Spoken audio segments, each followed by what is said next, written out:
what I want to do is talk a little bit about just guest operations.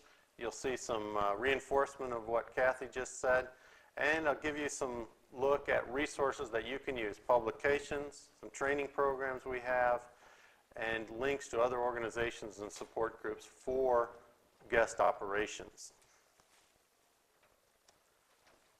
So first of all, nature tourism. I think for a lot of us, this is doing something new. And that doesn't mean that your resource is new. A lot of times, using an existing resource in a new way, like this person, using it for what it wasn't originally intended to. You can do that with the ranch. You can do that with predators. You can do that with old structures on the property and with the personalities of your family and with your employees. They can all have added value. What I want you to remember from this talk, and I think it reflects what Kathy says, but the take-home message really is having a profitable guest operation, which is tourism, whether it's hunting or photography or something else, requires knowing your market, who those people are and why they want to come. Then you got to market to them, you got to tell them about it, and you got to tell them why it's important, why you're the best at whatever specific thing you do. And the most important is delivering more than you promise. So under promise and over deliver a little bit. Doesn't take a lot, but a little bit. Because if you do less than you promise, that word of mouth spreads and no one will trust you. People have trouble trusting advertisers anyway. We see lots of ads, so they look to word of mouth, they look to other photographers. If that gets started, so your very first thing, at the beginning, you really want to give a little more, a little better food, a little, more time, just make people feel good.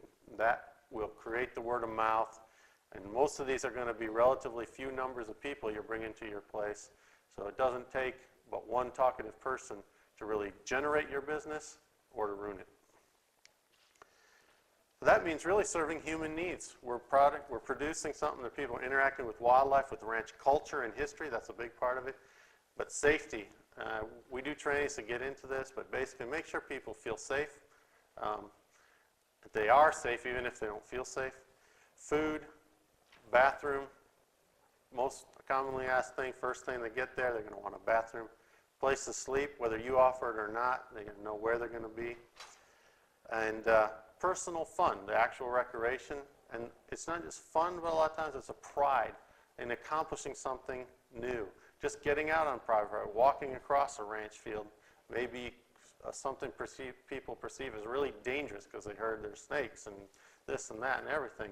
So just walking across the field might be a big accomplishment for someone. And then the social rewards they talked about, like that photo sharing afterwards, the having dinner, those kind of things, those are very important. I just finished taking a group of ranchers and others to Costa Rica to look at ecotourism operations and agritourism operations. And that group was not all the same type of people, but boy, did they bond for that experience. It was incredible. So there's a social element even with people that you wouldn't otherwise probably spend a lot of social time with. So as one rather successful person said, for any of this, and you got to early to bed, early to rise, work like hell, and advertise. You got to tell people how to get to your place and what to do. And that means understanding some of the terms that are involved in this general thing we call nature tourism or tourism, wildlife enterprises. For extension, we've defined subcategories of the term nature tourism to include hunting, fishing, agritourism, and adventure tourism. And adventure kind of catches all the things that don't obviously fit in the rest. Agritourism, really those activities that are really about livestock or crops. Come take a hayride, come pick a Christmas tree, pick some strawberry, pick your own type deals, petting, basically experience farm or ranch life. That's really the agritourism. And that can blend into the wildlife experience, but you need to know your markets. And when you say one of those words, you're going to reach a certain group of people. So you use a different word, you're going to reach a different group. Maybe you all feel this way, but I talk to landowners a lot. How many of you have a hunting operation? Most people, say 30 out of 35 in the room. How many of you are in the tourism business? And 3 will raise their hand. The truth is all those people are in the tourism. If people are coming to your property, you're in the tourism business. And to really be successful beyond a very specific niche market that may just work really well for you if you've got the right resources like hunting and the demand, is you need to know who the players are in the tourism industry and the terms that are being used. So people like, what is a CVB, like we heard earlier today, and some of that, it'll really help. There are resources to help you succeed in tourism, like the Texas Travel Industry Association and others. Ecotourism, I mean, there's no problem with the definition of that, but there's a number of people that feel that that group doesn't match. And even within, like, the International Ecotourism Society, they're split on whether hunting is or isn't ecotourism. So there, you know, all these segments matter in terms of marketing, but your actual product, it will follow basic rules of serving human needs. Heritage and cultural tourism, definitely a component of what you do when you have people on your property. And people really like to know the history and the culture. Geotourism, that's a newer one, as you might not be surprised, formed by National Geographic, but they've got a small international movement, and the difference between that and the rest of these is really that they're specifically including the towns and communities is in the, quote, geopark boundaries that they talk about. So it's really specific to include both the environment and the people, which is impossible to separate really, but they're being specific about it. So some economics to show you that there is an opportunity in nature tourism. This is the festival in Harlingen, one of the older ones, very successful. This is from 2008, that was its 15th. But 125 million, this is a few years old, the economic study of nature tourists, not including hunters, that comes down to the valley, the 4 counties in the lower Rio Grande Valley every year. Nationally, $106 billion in just the wildlife part. Now when we say nature, I mean wildlife and non-wildlife, but this is just hunting, fishing, and looking at wild animals. It doesn't include going to the beach, hiking a mountain, taking a jeep trail, getting a cabin by the lake, which is bigger than this part. In Texas, hopefully you've seen these numbers, the economic impact of wildlife, again, not just the nature part, $15.8 billion just in Texas. That's hunting, fishing, and viewing.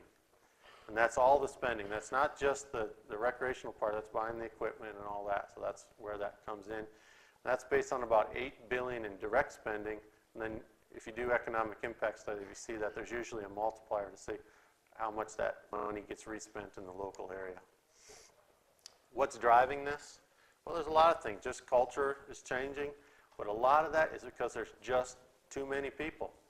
There are more and more people in the world. That means there's less open space, there's far less wildlife, there's less dark skies, there's less quiet places. People want those things, so basic economic law says supply and demand. There's more supply, there's more people. I mean, there's more demand, there's more people, there's less supply. So it's going to increase in value, and that's what you're seeing. So if you've got that resource, and sometimes it is the lack of sun, it's the lack of noise, it's the lack of light pollution, those things are getting more and more valuable, and really it just takes the marketing to show people how to connect to it. If you think there's more than twice as many people in the world, and in Texas, than there were when I was born, it's kind of shocking. So back to the basic message for nature tourism, it's a combination of things. You got to be able to know and manage for what people want and what wildlife wants. And I mean not just one species of wildlife, but diversity of wildlife. You get that term biodiversity. The more diversity you have, the more wildlife you have, the more different products you have, more different experiences. So back to planning. Success is not an accident. You can make it work. Not everything will work. Marketing is basically like fishing. You throw it out there and you get the right hook, the right bait, the more skills, the more success you have at catching that. But it's always a little bit of a test. One of the things that can help, I hope, is programs that are out there from public and private organizations. This is our extension program website for nature tourism. There's business planning tools. There's some things you can do on your own online that walk you through the process. We have video clips, video interviews with other operators that you can watch, worksheets to do a basic financial projection. You can have your ranch foreman or someone who's interested, a kid, a friend, do this for you. You can also list yourself on our inventory. We've got thousands of businesses across Texas in nature tourism. You can search by county to look at what other people are doing. Now, we have a list of over 10,000 businesses, but only about 2,000 have websites. Most of those that don't are hunting. And I'll say that a website is your best and cheapest marketing tool. Of course, word of mouth is your most powerful, but it's very cheap and easy to put up a basic website. So absolutely do it. This is a look at one of the planning books.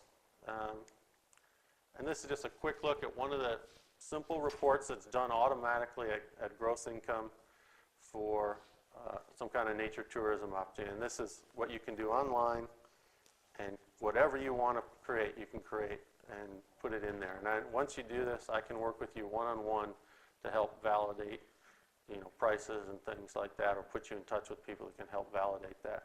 But it'll really help you or your family or your partners if you do some basic numbers on paper. There's also publications like this one specific to wildlife photography, since that's what we're talking about today, which gives an overview of some of the economics, the market information, and some basic information and guidelines on photo blind construction. If you do get this, the model of photo blind I put in here is extremely cheap, lightweight version, which will blow away. So I say in here, when you know where you're going to do it, you know you're definitely going to do it, build something more sturdy, but this gets you the idea. And then we have other publications about general trends in outdoor recreation, what people are doing, how many people are doing it, where they're coming from. Is it men and women, are they traveling in groups, so on, how much are they spending. Also, the Texas Deer Lease, this is a publication, A&M Real Estate Center, and it addresses liability, Texas law and liability, gives an example waiver, that kind of thing, and shows you what Texas law provides, which essentially we have good laws in Texas that do protect landowners from liability. So it's something you can handle. I even just got someone with a 4,000-acre ranch. They do horseback riding, which is one of the things that seems to be an issue. They don't even have an insurance policy, and he feels confident he doesn't need it. He's a trial attorney, so I guess he can work on his own, but he says he doesn't need it. So anyway, you can handle that. And then working with those, if you're working with wildlife photography, find those organizations that have that kind of group, that interest. Like today, you've done a big step being here today. Images for Conservation Fund, and their efforts to promote the nature tourism industry. They have a list of participating ranches on their website for each region. And of course, as a reminder, one reason, this is from the first contest, the winners that got their $64,000 first prize. So I'll get into a little more about the photo settings themselves. It's like hunting blinds, like anything. You're trying to enhance the ability of the photographer to get a good photo. And sometimes being in the blind, even if it doesn't get a better photo, just gives a person a better feeling. It's more sneaky. Putting people in camouflage. Photographers don't get in camouflage very often, except the very hardcore ones. Bird watchers almost never do. I've done programs where I just have a big extra sized jacket and put it on them. They get a different experience just by wearing camouflage. It's kind of different. I guess that's why people wear camouflage underwear too. I don't know, but so proximity to the target. And don't forget, we're talking mostly about wildlife photography, but the landscape and the scenery is incredibly important. You want to know where those kind of key scenes, that great dead tree, where the fog is best in the morning, when those kind of things are very important. They don't run away. When flowers are blooming, they might not be there long, but at least they won't get bothered by 5 to 6 people walking around talking. And things like butterflies, you don't have to get up early, you don't have to be quiet, and they'll come to a mix of old beer and bananas. So, you might have a whole different social element there. But getting close with photography, it's not a hunting blind. You're talking about being feet away, not 10s and 20 or 100 yards away. extremely different experience. You're trying to be eye level. That's a big deal. So that's the biggest thing. If you got hunting blinds, they may work for photography, but they may take some modification. And if you got elevated blinds, they're not going to work for the ground squirrel down on the ground. Right? They may work for hawks coming to a perch, eye level, something like that. They may work for landscapes, sunsets, things like that. But each one will have a different purpose. Lighting, for the most part, photographers are going to want that early morning light and late afternoon light, which matches with wildlife activity, and they want it coming from behind to get a nicely lit subject without harsh shadows. But that doesn't mean that's the only. People shoot straight into the sun, sideways, but that's primarily the concern. So when you set up blinds, you need to have a morning blind, and although sometimes you can have that same one work for the evening, you need to have a separate evening blind. And you can have individual blinds or group blinds. I think it's a good idea to have a place where you can get a group of photographers, at least 6 to 8 people in there as a group. And one thing we've done as an experiment at the University La Copita Ranch, which is up near Alice, we originally built something to demonstrate rainwater collection for wildlife. So it was just a 24 by 24 tin roof into a tank with a gravity feed to a little ground level watering tank with a float system. And we could get about a little under 200 gallons of water per inch of rain. And you don't have to turn it on when it's raining. You fill it up the tank, and then as it dries out, you can have gravity system to provide wildlife water someplace far from any water supply. But what I did when involved, I said, well, let's just raise this roof up to 8 feet, put some basic walls on it. We put 2 walls and cloth on 2 sides, and it became a wildlife viewing station. We're bringing the wildlife in anyway. We put a feeder up, and people love it. The complaint I usually get is that we didn't stay there long enough. So, I mean, a javelina will come up, a foot away because they're on the other side of the wall sometimes. So you can really smell them and change the experience there. Blind construction, you've already heard this a couple of times, but you can make them out of a lot of different materials, and there are advantages and disadvantages to each. Think about heat and ventilation, because you can do this later. It's not just the fall when it's cold. But basically 2x4s, some solid walls. The key thing is to make it dark inside so that the camouflage mesh in front provides good visual barrier to the wildlife. If the light's coming in from the side or the back, you end up silhouetting people inside, and so the movement gets seen. And the reason you do this like this, I hear this a lot. Oh, I see turkeys all the time, or I see something rare, badgers. Well, can you deliver that to someone? If they're coming out on Saturday between 12 and 6, are they going to see a turkey? Are they going to see a badger? Of course, you can't 100% predict, but you need to have a high probability of being able to deliver what you promise. And a set like this under a regular feeder, there's lots of turkeys, and that's great for demonstrating you've got animals, but it's not the kind of photo you want.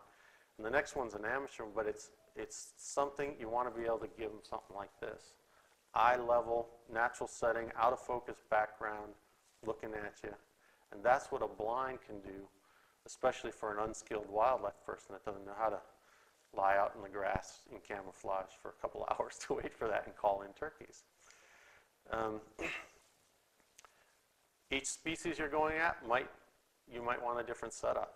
If you're going for birds, you're going for insects, you're going for predators or mammals, it's a different deal. If you're going for hawks and other predators, you probably don't want that to be the same blind that you're luring in the rabbits and the other things. Okay, your bird feeders, your setups become bait stations for hawks.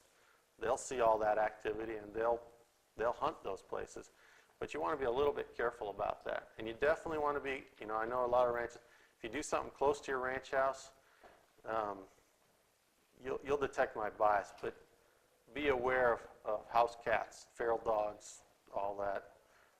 Make sure they're not there, they're locked up, or I won't say what I think. But, and then this is a setup, what it can look like after it's been able to regrow after construction.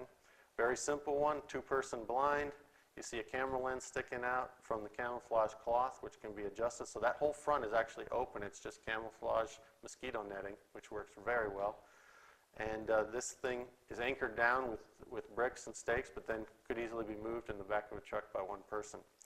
Got a polyurethane tank there for water, surrounded by rocks, and there's a little pump to get moving water.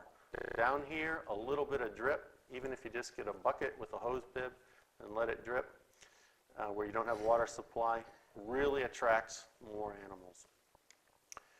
Other settings, right by a lake, a feeder. The feeder's just off to the side a little bit, so there's a good view. They can take photos without getting that feeder in the photo, even if it's in view. Here's some more specialized. This, right, put up a bat house to know where the bats are and attract them. And then when the photographer came, he was able to set up scaffolding, and they're waiting at dusk for the bats to go in and out and get photos. And then something like this was built just as a social gathering place, which helps build that social cohesion. But you can also, there's feeders set up right on around the outside, and hummingbirds, for instance, you know, they'll come in close. So this is this is a professional photographer taking hummingbird photos. Actually won a couple prizes and sold paintings just from that setting. Paintings, pictures. My wife's an artist, so I'm used to saying paintings. Natural attractions, understand your property, where the structures are, where the habitat is, what plants, wildlife is feeding on. And you know, you may have an opportunity. You don't have to use the whole ranch. If you've got a pretty good sized place, 1,000, whatever acres that may be, the photography part of it, if you've got good habitat in one area, you know, you may only need to have those people on 40 or 50 acres. Really, and you're going to need to exclude the cattle from the immediate area of the photo blind. You'll know they'll destroy it. If you've got hogs on your place, kill every single one of them. If you can, figure that one out. But you can put a little miniature, you know, electric fence around the photo blind area, small area. Just make sure that wire is out of view from the photo area. And be careful about nesting sites. You know, if people, you don't necessarily have to put someone on a nest if you know about it. There's data that's being studied in South Texas here that people walking up to a nest essentially leads a neon light, right, for raccoons and other predators. They smell it in the night, and they'll predate almost 100% of nests that are visited. So if you do that, or if you have the way to get it, I don't know if it works, but some people told me at least to feel better, they spend about 15 minutes just walking everywhere, crazy way around the area, so at least it's not a straight path to that nest for whatever predator might go there. Different baits, and understand the difference between baiting and feeding. You're not trying to produce big horns on these birds, so just bait is what you need. And difference between there's a lot of seed-eating birds, but a lot of birds are insectivores. They don't eat seeds. So you need other things to attract them. The water does really well here. The cover does well. And things like mealworms, they eat insects. Knowing where your places are, your blinds, and helping people understand the layout, or your employees understand. This is a map, so they have the photo blinds. That way you can tell which ones are going to be good, you know, morning, evening, so on. It helps. And with things like Google Earth or Google Maps, you can get aerial photographs of your place that are relatively good to use for free. It's pretty amazing. And so here's just some examples. This is from the Martin Refuge. See how that's 4 feet away to the close edge of the water. And a tiny little pond, and then some structures for perches. And that's a pit blind, as you'll see here, so you can sit down in it. So you're talking really close distances. We already did hunt, but this is an example of light, you know. That'll change a little bit during the year, you know, during winter to summer that the sun moves. So what's perfectly lined up at dawn at one time of the year will be a little different times of year. But you can look that information up and plan it. Try to use local materials, places right off your property, as much as you can. Now, sometimes you don't have rocks.